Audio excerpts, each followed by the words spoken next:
మంత్రులు, ఎమ్మెల్యేలు, విప్పులు, ముఖ్యమంత్రి వీళ్ళకు ఓఎస్డీలు ఉంటారు, పిఏలు ఉంటారు, పిఆర్ఓలు ఉంటారు.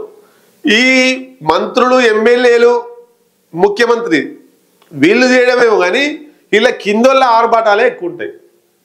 వీళ్ళ కిందోళ్ళ టైం దొరకడమే ఎక్కువ, వీళ్ళు మాట్లాడడమే ఎక్కువ. మంత్రి అన్న పోతే మాట్లాడతారు, కూర్చోయా ఏ ఊరు మీ కథ ఏందా అంటాడు. కానీ ఈ ఓఎస్డీలకు, ఈ పిఆర్ఓలకు, పిఏలకు అసలు వీళ్ళ చేతి మీదకి వెళ్ళే మొత్తం వ్యవహారం నడుస్తుంది. కొన్ని మంత్రులకు, ఎమ్మెల్యేలకు తెలిసి నడుస్తున్నాయి, కొన్ని తెలియక నడుస్తున్నాయి. ఈ క్రమంలో భేదాభిప్రాయాలు కూడా వస్తున్నాయి.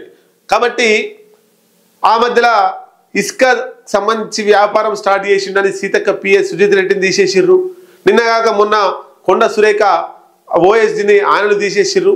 ఇట్లా మరి మంత్రులకు, ఎమ్మెల్యేలకు తెలిసి ఇవి జరుగుతున్నాయా జరుగుతలేవా అనేటువంటిది ప్రభుత్వం ఒక చర్యలు తీసుకోవడానికి ఎవరైతే మంత్రులు ఉన్నారో వాళ్ళ పిఆర్ఓలు, పిఏలు, ఓఎస్డీల కదలికల మీద ఫోకస్ పెట్టిందట.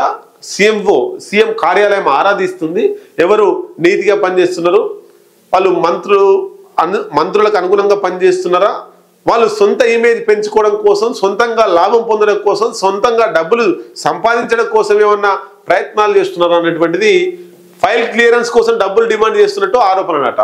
అవినీతి దందాలపై వివరాల సేకరణ, శాఖల్లో అతి జోక్యం, అధికారులపై పెత్తనంపై రిపోర్టు, మొత్తం మీద ఈ పని చేపిస్తాం ఆ పని చేపిస్తామని డబ్బులు తీసుకుంటున్నట్టు సీఎం ఆరోధిస్తున్నట్ట. మరి ఇంకెంతమంది దాంట్లో భాగంగానే కొండ సురేఖ ఓఎస్డీని తొలగించినటువంటిది కూడా ఉంది. దానికి సంబంధించిన వార్త చదువుదాం.